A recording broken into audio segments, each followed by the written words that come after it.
So for the next year, don't forget, the winter is coming, or will be coming. Winter is always here in Czech Republic.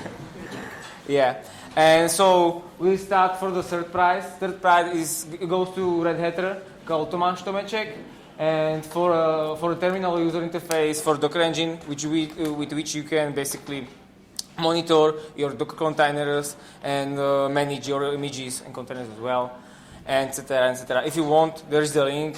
It's a pretty neat thing. We tested it with Michal, and yeah. So let's go on. The second prize goes to France, to Vincent Behar, and for a dashboard, basically, it's not an add-on, but it's a separate dashboard for our OpenShift platform, which is not our, but his. And it's pretty neat, and we decided to put him the second prize. So he will get a T-shirt and a tablet as well. And the first prize goes to Japan, to Kenjiro Nakayama. Yeah, that's how you say it. Yeah, for Kubernetes manifest scanner. And yeah, it's Michal played with it. He said it's great. I cannot complain with Michal. What it allows you to do is that you can explore the API on a command line, so you can list different fields for different resources. So it helps you understand how the Kubernetes and OpenShift works, basically. It's a very neat interface. It's working like a manual page or something like that. Yeah, we have a lot of resources in OpenShift and Kubernetes, so it's good to know what they do. So the first prize goes to Japan, and the enterprise prize goes again as a second year to Spain, to our enterprise customer from Madrid called Produban, and they created basically two submissions. One is a template which is associated with images, and second one is a Rail-based image for running Java application from which contains OpenJDK. So Protoban is the IT shop behind the Banco Santander. So they're playing with your money and keeping it safe and using a lot of OpenShift. So we're really pleased to have them as part of the community, and we're going to send them some prizes. Yeah. And directly through their sales guys. Yeah, we managed them to put to all of their developers one T-shirt, so it's fair. T-shirts are easy. T-shirts are good. Yeah. So. And that's it for the Winter of Code. And we have another announcement from marketing that in March there will be a worldwide hackathon happening, which will be focused on health application, fitness applications. It's about to be announced the correct date, but we don't know it yet. We just listen to our blogs, tweets, whatever. And the winning pool is $100,000. So don't forget about it. This will be even more fun. Yeah. So perfect. All right. Did any of you in the audience participate in submit to the OpenShift Winter of Code contest? Any hands? Anyone from the audience? You? Yeah? No, I want the T-shirt. All right, so next year the challenge is on, and for the hackathon to get there, get in your applications early so that we can vet them, and hopefully you'll put them on GitHub as open source code too, if you can. Yeah, everything has to be open source. All right. Everything has to be on GitHub. All right. Thank you. Thank you. Back to behind OpenShift. Thank you, guys. So this was the Winter of Code, and now this is the main presentation. So this presentation will not be about the project, about coding. It will not. I don't want to be super technical. What I found really interesting is how OpenShift engineering works, like how we, as engineers, on daily basis, how we work, what tools we use, how we are structured, how we manage to build a product from nothing to OpenShift v3 in like 1.5 year, basically, right? So for me, that's very interesting, and I just want to share with you like how we work and what we use. So before I start going to tools and different kind of stuff, Also, the other half of this presentation I want to use for the questions. So I would really love to have a discussion about like how you want to use OpenShift, what you want to do on OpenShift, like what's your use cases, what's your pain points. You know, we can just make it interactive, so you can just ask us questions about OpenShift v3 or Kubernetes or whatever you find interesting. You know, we are engineers, so we can probably answer those questions. Maybe we don't answer them marketing way or sale way, but we're trying to get your answer at least from the technical point of view. And all good questions will receive a T-shirt. So let's start. So before I go to the presentation, I just want to show you the history of OpenShift project, right? So which also predates me and the OpenShift project itself in Red Hat. So I joined Red Hat in 2010. And we first announced OpenShift Online in 2011. That was basically done after we bought the company called Makara. So Red Hat thought there is a space on the market for having something like a platform as a service. That space was basically because of the JBoss. So people want to run JBoss applications more effectively. They want to run it in cloud. All these cloud buzzwords and that at that time come up. So that was the date when we announced OpenShift Online. Then in 1 year, we started with OpenShift Enterprise v1. So that was the first original version in OpenShift. It was based on a custom containerization that used Linux, kernel namespaces, it used C groups and other stuff. So it was pretty much like a Docker. It was not that fancy as Docker, right? It was not like Docker run, Docker create, and Docker pull. Basically, we have the containerization technology already there, but it was not Dockery, right? And also the Ruby at that time, the project was written in Ruby. It has, what the hell? Come on. So it has something like 19,000 lines of code, which was a pretty small project, but it was very, very basic.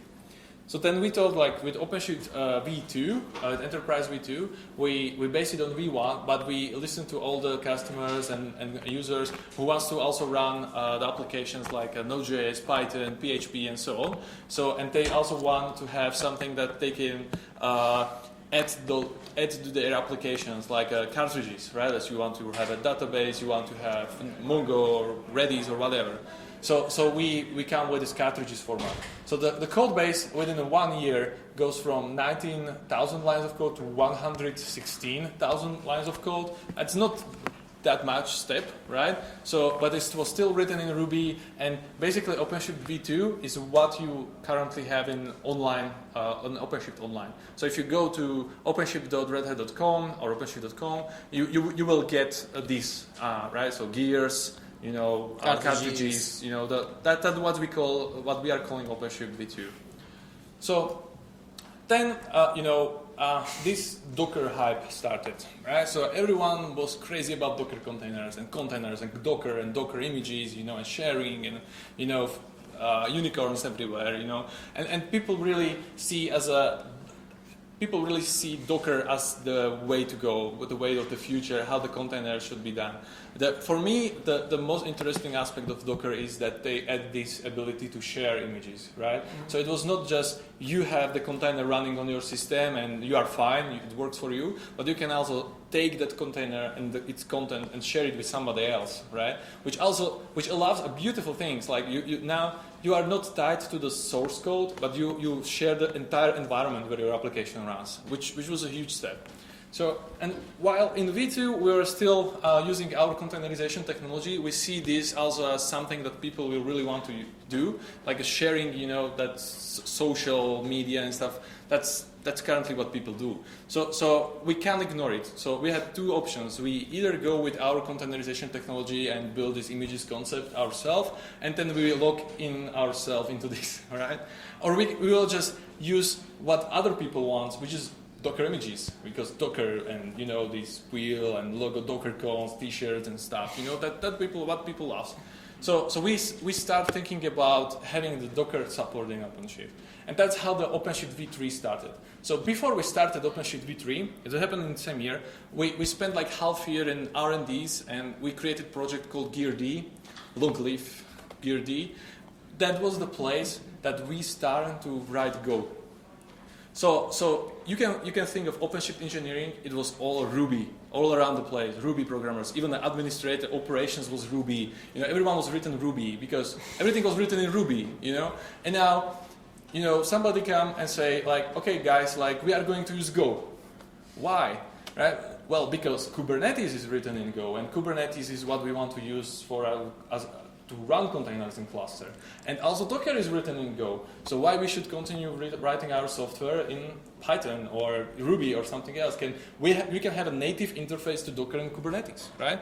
So then, half year, it was maybe faster, but we all switched from Ruby to Go. And we started writing a Go code.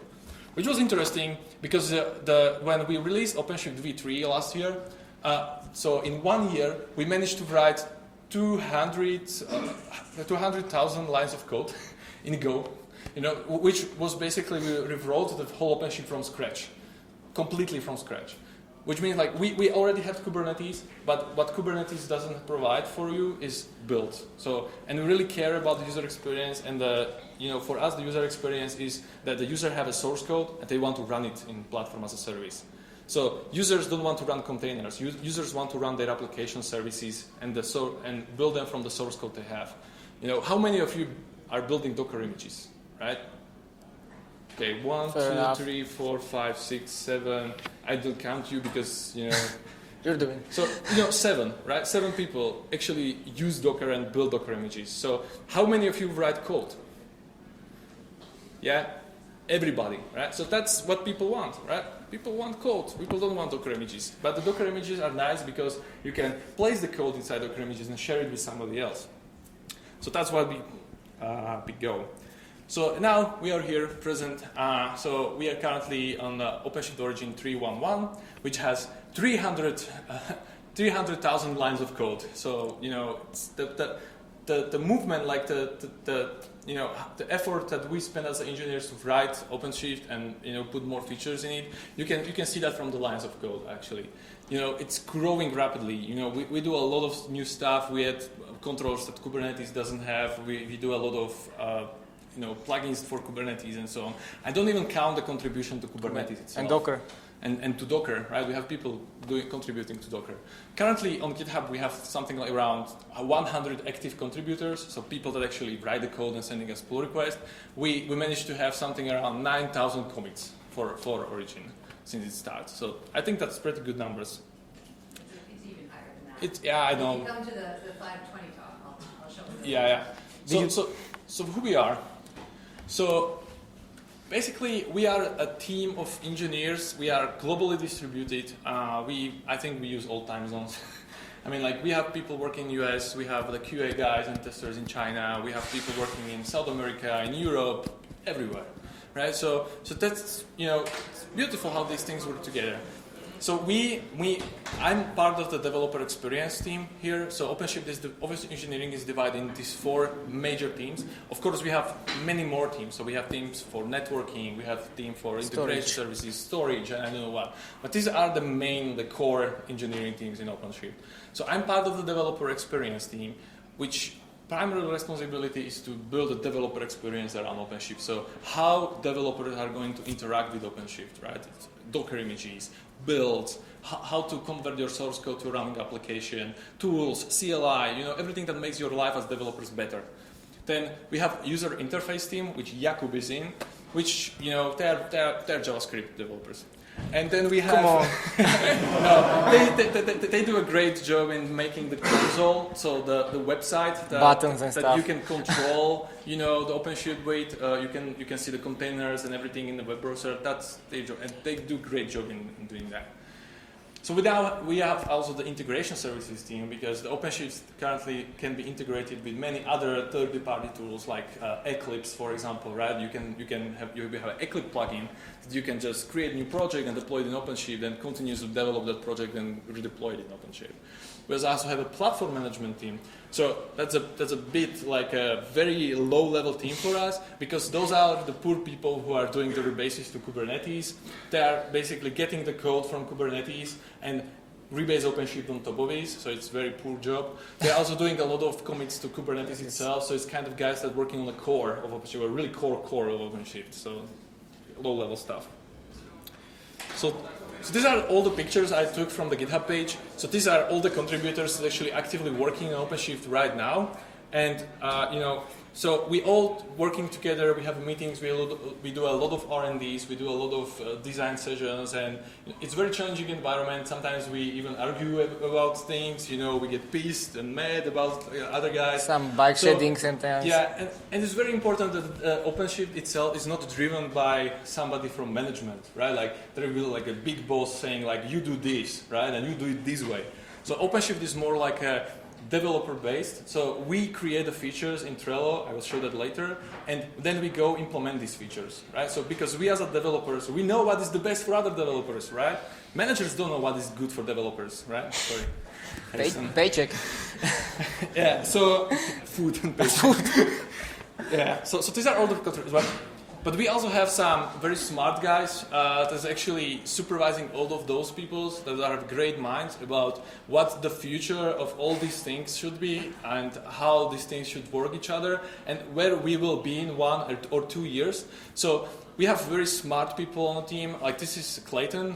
He's a chief architect for OpenShift engineering. So he's basically having this great picture about everything, right? Like all the microservices, all the different architectures, CI/CD flows. Like he's basically the guy who is saying yes or no on the things that we basically do. He's a great guy. And this is how the bigger picture looks. Yeah. And it's funny because on the GitHub, his nickname is Smarter Clayton because he's smarter than us, so, And someone already took his nickname, so he just prepended with Smarter. Yeah.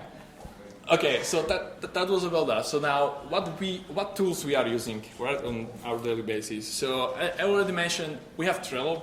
Trello is a very easygoing website where you can have different boards and cards, and you can basically manage your project in agile way. So this is how developer experience Trello board looks like. Every team has its own Trello board, right? But this is like how our developers look like.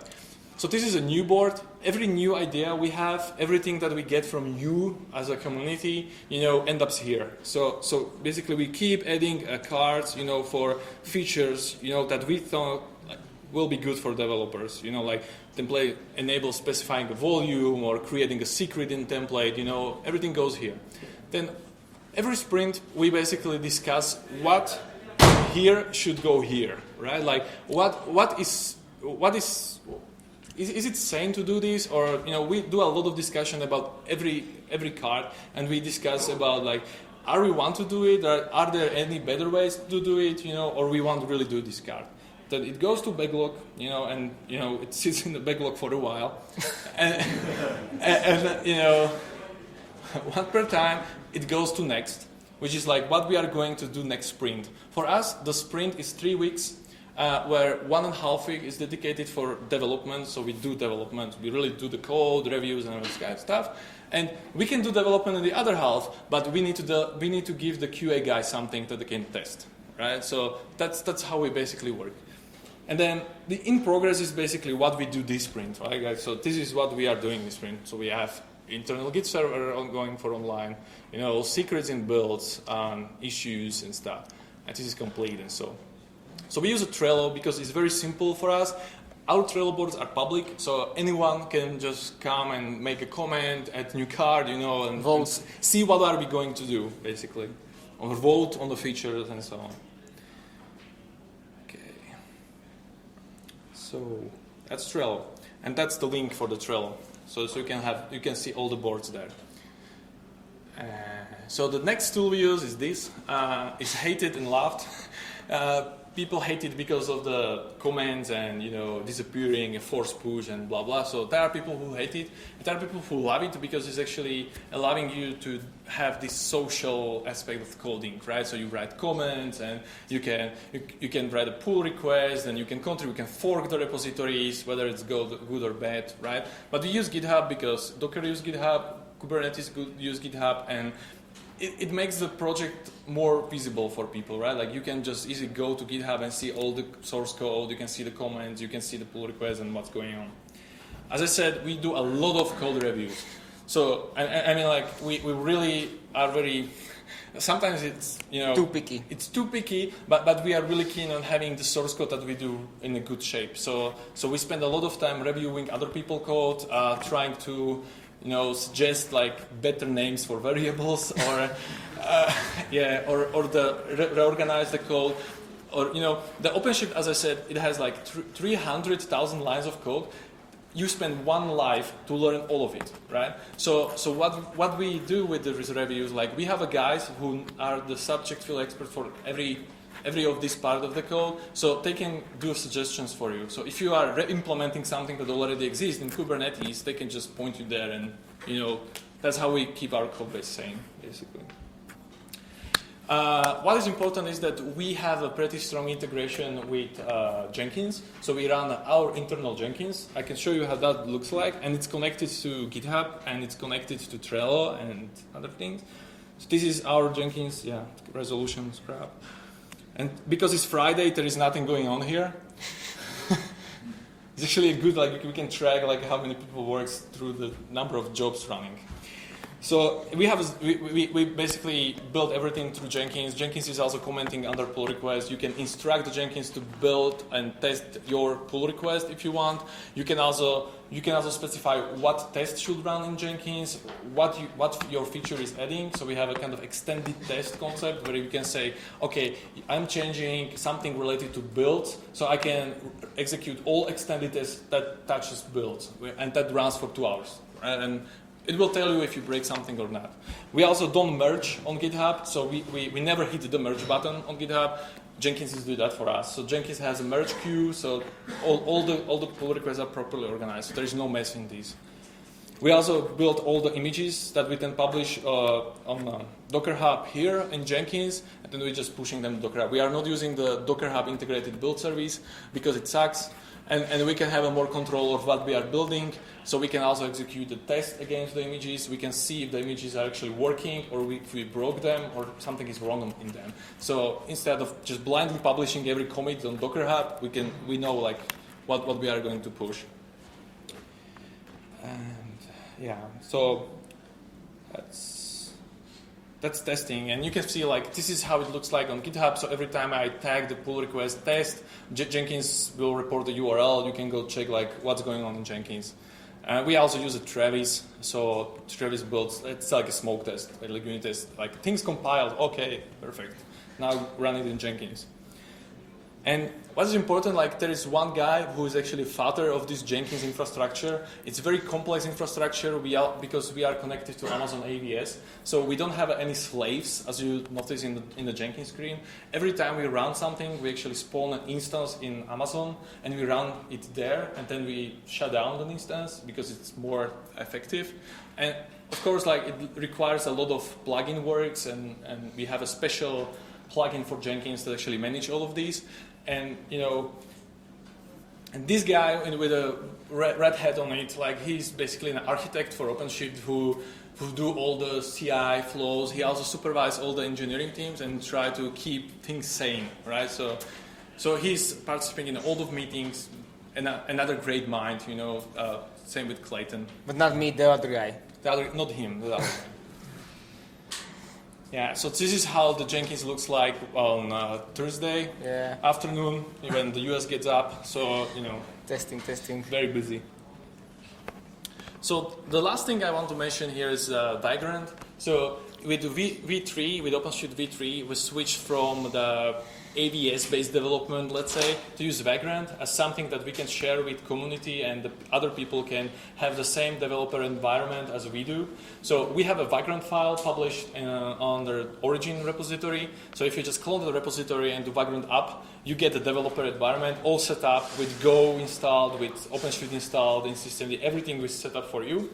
So you can just start coding. The source code is mounted into the Vagrant. So every code change you make is in Vagrant, so you just do make, and it will give you an updated binary, restart OpenShift, and it's very fast development, I guess. Like sometimes if it works, sometimes it breaks, but usually it works. Yeah. So this is something we have a special background OpenShift plugin that is also responsible for compiling the source code, installing Docker images, rebuilding Docker images. We have a lot of commands there that you can use to make your development workflow better, which is why I loved working in OpenShift team, because we really care about our developer environment. I don't see a lot of other teams in Red Hat doing the same.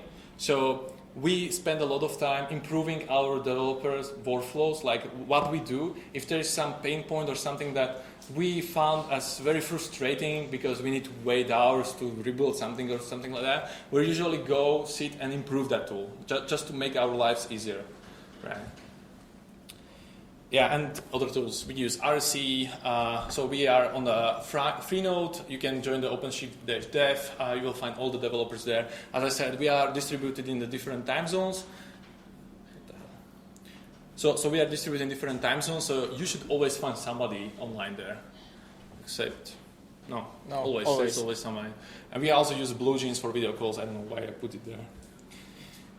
And yeah, so that's it. So that was the presentation. That was all I have about the OpenShift engineering. I don't know if you have any questions about that. You can just shoot. Yep. So you said you don't merge part on GitHub, but you have a merge queue on Jenkins. Yes. And why is that? And then do you enforce rebasing to master before you do the merge? Yeah, so the Jenkins we have a Jenkins bot that is a user on GitHub that is actually, we have a merge queue in Jenkins. So every time we tag the pull request with the comment merge, and then Jenkins will execute some smoke tests, and then Jenkins will merge that pull request for you. If there are like a concurrent pull request, like so we have like 10 different pull requests and all get merged tag. Right, the Jenkins will make sure they will come in order how they were tagged, right? So that you know, and in that case, like our Git history, we enforce rebase, because that without rebasing, or if you have a conflict or something like that, your merge will fail, of course, right? So that's preventing us from the problem like you have 3 or 5 concurrent merges and the last two conflicts each other, right? So the Jenkins will just refuse to merge it and send you the message to rebase. So that's why we use merge queue. So rebasing is done manually?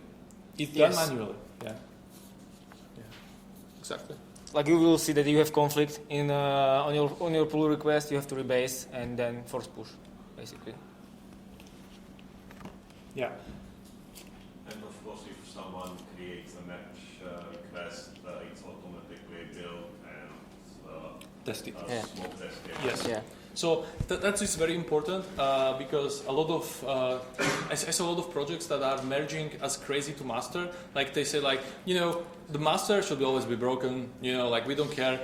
Time to time if we think that things are stable, we just tag it as a stable or something, or create a stable branch, and that's it, right? We don't do that. We actually every pull request that gets merged to master is properly tested. We never merge something that breaks things. Well. In theory, right? I mean, at least it compiles and it runs the unit test. So, yeah. But the goal is like to don't break the master. Yeah. When I have free account to the internet, which version of OpenShift is there? If you have a free, you mean like for V2. OpenShift.redhat.com? RH Cloud. Yeah, RH Cloud is V2. V2. It's not this version. Yeah. Okay. We are going to announce online sometime, plus minus. I can't tell you date, but it is coming this year. Okay. He was first. Conflict. HQ. So my question is that like OpenShift is pretty complex system for me, so I can't imagine develop some code for it. Because how do you test it locally? It's like super complex system for me. Yeah, so the OpenShift is super complex system, but it is one static binary. Yeah. Right? In fact, so what you do is like you just build a static binary and redeploy it, right? So what can break is OpenShift also depends on different Docker images, right? We also run Docker registry, we also run router, we also run the pods and stuff. That can break, and yes, you need to be you need to rebuild those images if you are changing the builders, for example, or that. But we don't do. I don't think like we do a lot of testing like locally. We just write the code and recompile it, start it, make sure everything works, and then we send a pull request and tag it for the extended test and make Jenkins do the Dirty job. the dirty job of testing that thing, right? If something breaks, Jenkins tell me like what's wrong, and I don't need to sit 2 hours and watch all the extended tests running. So that's what we do basically. Yeah, in the whole binary, everything is bundled, like console, like web console, OpenShift itself, Kubernetes, etc. Not anymore. I think it is. It is? Okay. But you can replace it with standalone etcd. So you have a question? When you moved from versions 2 to 3, you did a lot of things because Kubernetes did it, because Docker did it. Why was that choice made? Or was it a big decision to have to go and say, we're going to drop everything we have and we have good structure, we just want to rewrite something completely different? Yeah. So with V2, what? It's my personal opinion. In V2, we had very good developer experience. We have very good from nothing to have your application running, right? But it was in the other case, it was limiting, right? Because if you want to do something complex, or you want to have like a multiple cartridges or multiple gears that connects each other and work, right? That doesn't work that well, right? Because you need to write these crazy YAML files with the cartridges that nobody really likes, and understand the concept of subscribing and having like a scaling up and so on. So we thought when we start working on the V3, we took that and we tried to build like very complex system that allows you to do these complex things. So we thought like the future will be microservices, right? The people will try to run like a different API servers. You probably want to run the different REST API. You have a Varnish, you have a Redis, you have a caching layer, you have a database backend. You have a lot of small components, a lot of small services that are talking each other. So for me, V2 and V3 are two different concepts, right? In the end, we might end up in V3 to provide this simple to use user experience. We are getting there slowly, but we need to make first sure that all these complex scenarios that we want to satisfy are working, right? That's why it looks very complex right now, but give it 1 year and we will have an RHC create. So, yes. Yeah. So, and I don't think it's that complex, right? Like you have this nice UI. It's actually never finished because the Wi-Fi really sucks here. So I'm building the Docker image, and it's pulling the image, but this is how the OpenShift UI looks like. I don't think it's that bad. It's great. It's great. Yeah.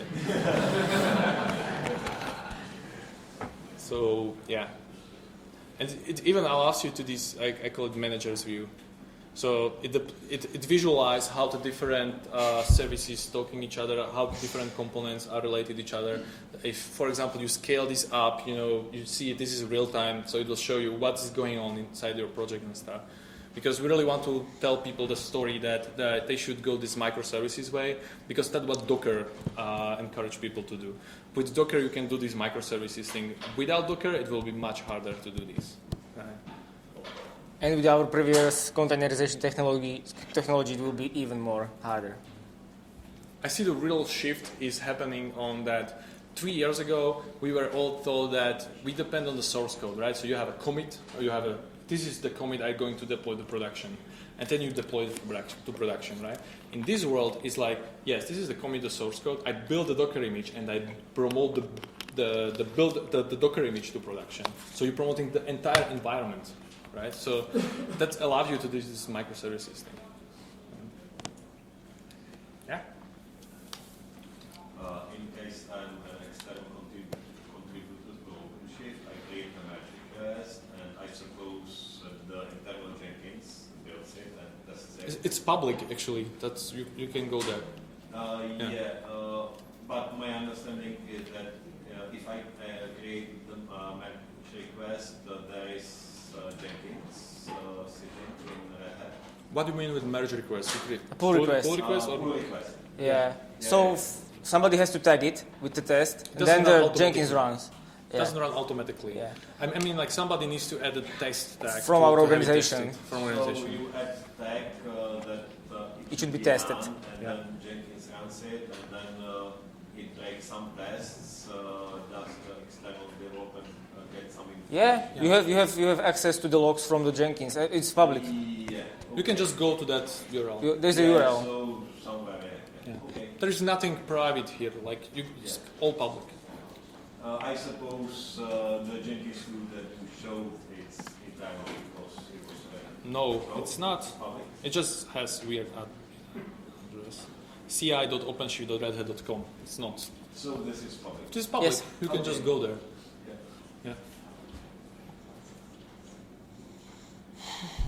Yeah.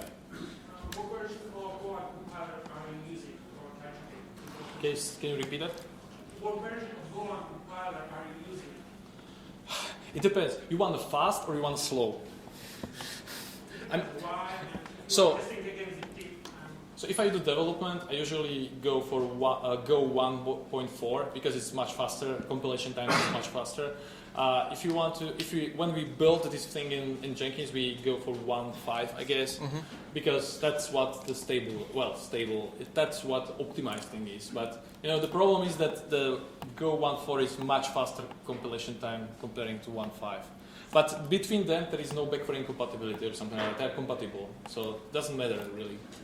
So you are not testing against the master branch? No, What?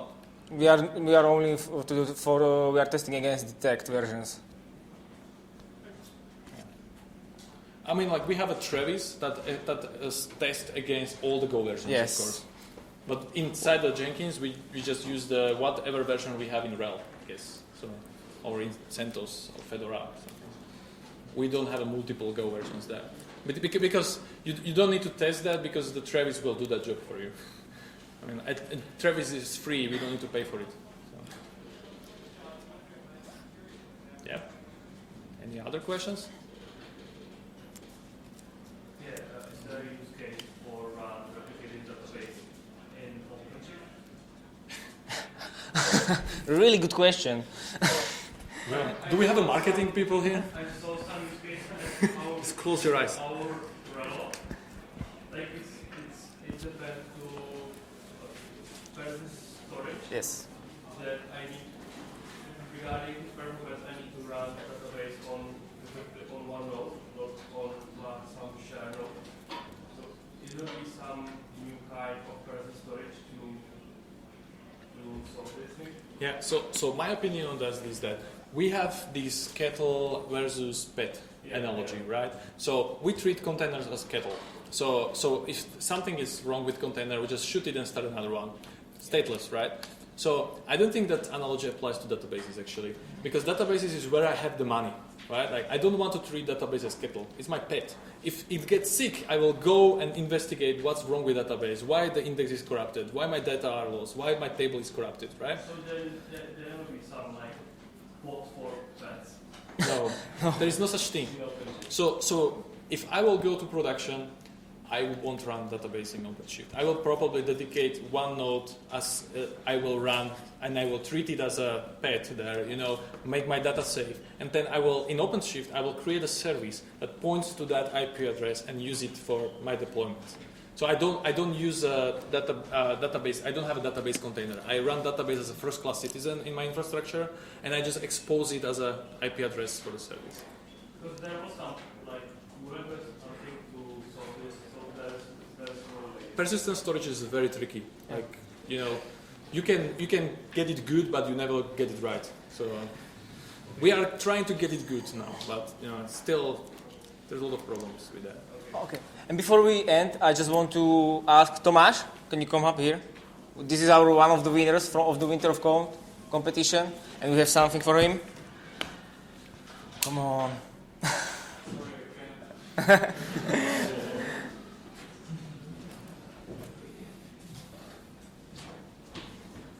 So we have some prize, and then you will have to buy and get a t-shirt. Congratulations. Yeah, thank you.